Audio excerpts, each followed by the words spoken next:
ربی اشرح لی صدری ویسر لی امری واحلل عقدۃ من لسانی یفقہوا قولی ربی یسر ولا تعسر وتمم بالخیر وبک نستعین آمین یا الہی آمین۔ لاسٹ ٹائم ہم آیت بر کر رہے تھے اور اس میں ہم نے 5 چیزوں کے بارے میں پڑھا کہ اللہ سبحانہ تعالیٰ نے کیا بتایا کہ نیکی کیا ہے، کیونکہ آپ دیکھیے کہ ذرا اپنے اراؤنڈ دیکھ کے ہم اس بات کو بہت اچھے سے سمجھ جائیں گے کہ اگر ہم لوگ یہ دیکھتے ہیں کہ وہ لوگ جیسے فار ایگزامپل کوئی سبھی ایک جیسے نہیں ہوتے، ہم لوگ صرف ایگزامپل کے طور پہ اس بات کو سمجھنے کے لیے یہ دیکھیں گے کہ اگر کوئی فار ایگزامپل حجاب لے لیتا ہے، کوئی داڑھی رکھ لیتا ہے، یا پھر وہ امام امامت کا درجہ جیسے مسجد میں ہے ان کے پاس، تو وہ گھرانہ ایسا ہو جاتا ہے کہ وہ پھر ہر ایک کو یہ سمجھتے ہیں یہ غلط وہ غلط وہ غلط، اور پھر وہ ممبروں پہ جا کے جو تفرقہ پھر ڈالنا شروع ہو جاتا ہے کہ نہیں یہ غلط ہو گیا، اس مسجد والے غلط، وہ فلاں غلط، تو وہ اپنے ہی جو فار ایگزامپل حنفی فرقے کو وہ پروموٹ کرنا چاہتے ہیں تو پھر وہ اسی کو پروموٹ کرتے جاتے ہیں۔ پھر کئی دفعہ آپ یہ دیکھیں کہ یہ لوگ بات کرنے میں بھی بڑے سخت ہوتے ہیں، جیسے ڈر بھی لگتا ہے، مولوی صاحب آ گئے ڈر لگتا ہے، اللہ ماشاءاللہ ہر کوئی ایسا نہیں ہوتا، لیکن I'm just giving you an example کہ وہ سمجھتے ہیں کہ نیکی وہ ظاہری جو چیزیں ہیں کہ یہ ساری نیکی ہے۔ اب دوسری طرف آپ یہ دیکھیے کہ وہ ماڈرن طبقہ آ جاتا ہے جو آج کل کے زمانے میں جیسے لوگ بات کرتے ہیں، یہ اتنے آپ نے کامن سینٹنس سنے ہوں گے کہ انسان اچھا ہونا چاہیے، بس نمازیں یہ تو بات کی بات ہے، یا نیکی یہ ہے، وہ اپنے طور پہ وہ بھی نیکی کرتے ہیں، ایسا نہیں ہے کہ وہ نیکی نہیں کر رہے، وہ اپنے طور پہ وہ سمجھتے ہیں کہ نیکی یہ ہے کہ ہم نے کسی کی ہیلپ کر دی، کسی کے ساتھ ہم نے اچھا سلوک کر لیا، بس یہ کافی، انسان اچھا ہونا چاہیے، بس نیکی کا یہی معیار ہے۔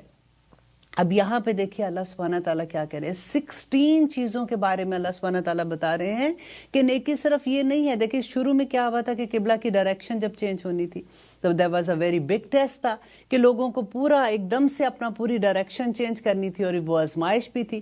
تو اب اللہ سبحانہ تعالیٰ کہہ رہے ہیں کہ اگر تم نے یہ ڈائریکشن چینج بھی کی ہے، اب دیکھیے اس کا دوسرا اینگل آج میں بتا رہی ہوں۔ لاسٹ پروگرام میں ہم اس کو ڈفرینٹ اینگل سے سمجھا تھا کہ اہل کتاب کے بارے میں اللہ سبحانہ تعالیٰ کیسے بتا رہے ہیں۔ اب یہاں پہ یہ دیکھیے کہ وہ یہ کہہ رہے ہیں کہ نیکی صرف یہی نہیں ہے کہ تم نے اپنی ڈائریکشن چینج کر لی تو تم سوچو کہ بس میں نے تو کتنا بڑا نیکی کا کام کر دیا۔ نیکی جو ہے آل ٹوگیدر چیزوں کا نام ہے، کیونکہ دیکھیں جب ہم نے قرآن پڑھا تھا تو ذالک الکتاب لا ریب فیہ ھدی للمتقین، ہم نے پڑھا تھا نا کہ اس میں ہدایت کس کے لیے ہے، اس میں متقیوں کے لیے ہدایت ہے۔ تو متقی کون لوگ ہیں؟ پھر ہم نے وہ بھی پڑھا تھا کہ 5 آیات آتی ہیں ان کے بارے میں۔ اب یہاں پہ اللہ سبحانہ تعالیٰ نے وہ 16 چیزوں کے بارے میں بتایا کہ یہ جو عمل کرنے والے ہیں وہ سچے مسلمان ہیں اور وہی متقی ہیں۔ اب آپ نوٹ کرتے جائیے، ابھی تک ہم نے 5 تو پڑھی تھی الحمدللہ۔ دیکھیے، اور دوسرا جو چیز میں یہاں پہ آپ لوگوں کے ساتھ ڈسکس بھی کروں گی اس بات کو کہ جب بھی آپ لوگ بھی اکثر یہ بات ہم لوگ کہہ دیتے ہیں آسان سے کہ انسان اچھا ہونا چاہیے۔ دیکھیں جو اچھا مسلمان ہے نا وہ ہر صورت میں اچھا انسان ہوگا، لیکن جو اچھا انسان ہے وہ ضروری نہیں کہ وہ مسلمان بھی ہو۔ تو اس لیے ہمیں اپنی کریکشن اس پہ کر لینی چاہیے کہ ہمیں ہمیشہ اللہ سے دعا کرنی چاہیے کہ یا رب العالمین ہمیں اچھا مسلمان بنا، کیونکہ اچھا مسلمان یہ 16 چیزیں جس کے اندر ہوں گی وہ اللہ سبحانہ تعالیٰ کے نزدیک اچھا مسلمان ہے۔ تو اب ہم اپنے آپ کو خود دیکھیں کہ ہم کہاں پہ کھڑے ہیں اور ہم کیا سوچ رہے ہیں۔ ہم نے یہاں تک تو پڑھ لیا تھا کہ والملائکۃ والکتاب والنبیین، کہ وہ لوگ جو ایمان لاتے ہیں، پھر ایمان کو اللہ سبحانہ تعالیٰ نے ان 5 چیزوں کے ساتھ جوڑا کہ اللہ پہ، یوم الآخرت پہ، ملائکہ پہ، کتاب پہ، والنبیین، اور نبیوں پہ یقین رکھتے ہیں اور ایمان لاتے ہیں۔ اب آگے اللہ سبحانہ تعالیٰ کیا بتا رہے ہیں، یہ تو دیکھیں وہ ساری وہ چیز آگے جو ہم نے پہلے بھی پڑھا ہے کہ ایمان کا اگر ڈیٹیل پوچھتے ہیں کہ کیا ہے تو ہمیں یہ پتا ہوتا ہے کہ اللہ پہ یقین، کتابوں پہ، نبیوں پہ، نماز، روزہ، حج، زکوٰۃ، ایسے بات ہوتی ہے۔ اب اللہ تعالیٰ یہاں پہ عملی زندگی کی طرف لے کے آ رہے ہیں کہ وَآتَ الْمَالَ، اور وہ دے اپنا مال، عَلَىٰ حُبِّهِ۔ اب یہ ہی کی جو ضمیر ہے نا یہ دونوں طرف جا رہی ہے۔ اگر ہم یہاں پہ یہ سوچتے ہیں کہ یہ ہی کی ضمیر اللہ سبحانہ تعالیٰ کی طرف ہے تو تب بھی میں اس کی آپ کو ڈیٹیل بتاتی ہوں، اور اگر ہم یہ سوچتے ہیں کہ یہ ہی کی ضمیر جو ہے یہ مال کی طرف جا رہی ہے تو دیکھیں اللہ سبحانہ تعالیٰ کہتے ہیں کہ تم اس وقت مال اپنا خرچ کرو جب تمہیں مال سے محبت ہے، ٹھیک ہے؟ آپ کو یہ لگتا ہے کہ او مائی گاڈ میں نے اتنی محنت سے یہ مال کمایا، میں اب صبح سے رات تک محنت کرتی ہوں تو اب کیا میں ایسے ہی دے دوں سب کو؟ تو حب ہی، جب تمہیں مال کی محبت ہے نا تب خرچ کرو. اور پھر سیکنڈ اگر ہم یہ اس کو اس طرح سے لیتے ہیں کہ اللہ کی محبت، ہی کی ضمیر اللہ کی طرف جا رہی ہے، تو اللہ سبحانہ تعالیٰ کی طرف اگر لے کے جاتے ہیں تو اللہ سبحانہ تعالیٰ کہتے ہیں اگر تم مجھ سے محبت کرتے ہو تو پھر اپنے مال کو بھی خرچ کرو میری محبت میں. دیکھیے اتنی خوبصورت اس سے سمجھ جو آتی ہے کہ اگر دیکھیں ہم مال خرچ کرتے ہیں، اور اگر ہم انسانوں کے لیے، اگر ہم جس کے لیے مال خرچ کریں، اگر ہم یہ سوچیں کہ دیکھو ہم نے اس کے لیے یہ مال خرچ کیا، تو پھر ہم توقع بھی کریں گے نا. ہمیں یہ ہوگا کہ وہ ہم سے نائس بھی رہیں، دیکھو میں نے یہ مال دیا تو اب ان کا ایٹیٹیوڈ دیکھو، یا ہمیں کچھ نہ کچھ توقع ہوتی ہے جس کو ہم نے وہ مال جس پہ خرچ کیا ہوتا ہے. لیکن اگر یہ مال ہم نے اللہ کی محبت میں خرچ کیا ہوگا تو ہماری توقعات نہیں رہیں گی. پھر ہم کبھی نہیں یہ سوچیں گے. آپ کو یاد ہے حضرت ابوبکر کی بات کہ جب حضرت عائشہ پہ الزام لگا تھا تو انہوں نے اس وقت جو صحابی نے الزام لگایا تھا نا، تو جب حضرت ابوبکر کو پتہ چلا تو ان کی پورے خاندان کی کفالت کرتے تھے وہ، تو ان کو غصہ آیا اور انہوں نے ان کو پیسے دینے بند کر دیے. تو پھر یہ آیت اتر گئی تھی کہ کیا اگر تم اللہ کے لیے کرتے ہو تو تم اس کا اجر اللہ کے پاس پاؤ گے، لیکن اگر آپ دنیا کے لیے کرتے ہو تو پھر اس کا اجر اس دنیا میں ہی تمہیں ملے گا. تو حضرت ابوبکر نے دوبارہ وہ مال دینا شروع کر دیا تھا. تو یہاں پہ بھی یہ دیکھیے کہ اللہ سبحانہ تعالیٰ کیا کہتے ہیں کہ میری محبت میں جب تم مال دو گے. دیکھیں انسان کی کمزوری کیا ہے، انسان کی کمزوری اس کی اولاد اور اس کا مال ہی تو ہے. اگر دیکھیں اولاد پہ خرچ کرنے میں آپ کو کوئی تکلیف نہیں ہوگی. آپ جتنا آپ کا پیسہ آپ اپنی اولاد پہ خوشی سے، اس کے کالج کی دیکھیں فیسیں جب جاتی ہیں، یا ان کے جب شادیاں ہوتی ہیں ان کی، یا کوئی بھی ایسی چیز آتی ہے، آپ کیسے خرچتے ہیں.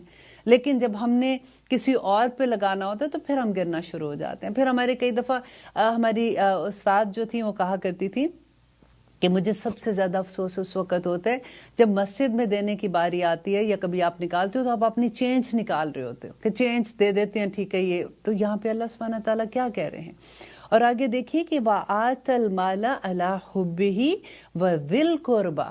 سب سے پہلا جو اللہ سبحانہ تعالیٰ نے نام دے دیا کہ ٹھیک ہے مال اب خرچ کرنا ہے تو کس پہ خرچ کرنا ہے؟ ذی القربیٰ، اپنے رشتہ داروں پہ.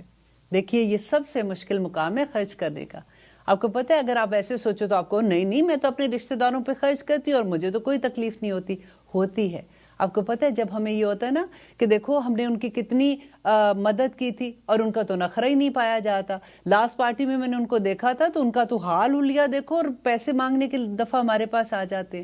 سینٹنس یاد ہے نا کہ ہمارے درختوں پہ پیسے لگے، امریکہ میں آ کے ہم اتنی محنت کرتے ہیں تو کیا ان کو دے دیں؟ رائٹ؟ کیسے ہم کہہ دیتے ہیں.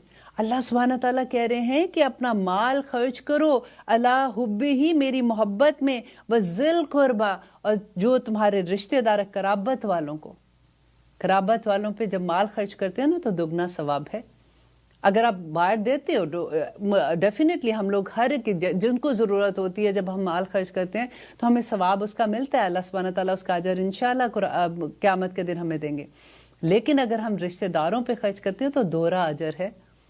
تو اگر دوہرا اجر پانا ہے تو ڈھونڈیے رشتہ داروں میں کہ کس کو ضرورت ہے. اتنی ڈیٹیل یہ اس آیت میں اللہ سبحانہ تعالیٰ نے بتائی ہے. دیکھیں یوزلی ہوتا ہے کہ قرآن کا ہمیں یہ لگتا ہے کہ یہ تو ثواب کے لیے ہم پڑھ رہے ہیں. یہ دیکھیے کہ کس طرح کے آگے آپ دیکھیے گا سورۃ بقرہ میں کس طرح کے حکم ہیں، کیسے اللہ سبحانہ تعالیٰ نے ایک ایک چیز جو ہماری عملی زندگی میں، ہمارے صبح اٹھنے سے رات تک کی زندگی میں جو ہم نے عمل کرنے ہیں نا، اس کے بارے میں اللہ سبحانہ تعالیٰ نے بتایا ہے سارا.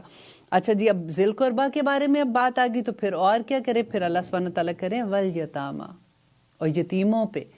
اب یہ مال جو اللہ سبحانہ تعالیٰ کہتے ہیں جو مال میں نے تمہیں دیا ہے وہ آپ نے خرچ کرنا ہے، اور وہ ذی القربیٰ اور پھر یتیموں پہ خرچ کرو جن کا کوئی سہارا نہیں ہے. دیکھیں باپ کا سر سے اٹھ جانا، وہ فیملی کے ساتھ آپ دیکھیں، آپ ذرا سوچیں کہ وہ کیا حال ہوتا ہے. اس لیے صرف یہی نہیں کہ جا کے تھوڑے سے کبھی ان کو پیسے دے دیے یا تھوڑا سا کبھی گفٹ دے دیا.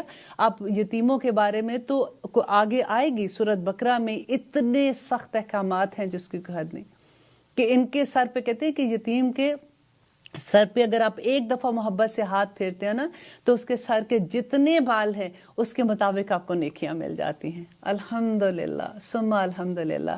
اتنی خوبصورت چیزیں دیکھیں، یہ جو اگر ہم عمل کرتے ہیں نا تو اس کی نیکیاں، اس کے بدلے میں جو اللہ سبحانہ تعالیٰ ہمیں عطا کرتے ہیں وہ تو ہماری سوچ سے بھی بڑھ کے ہے. ہم تو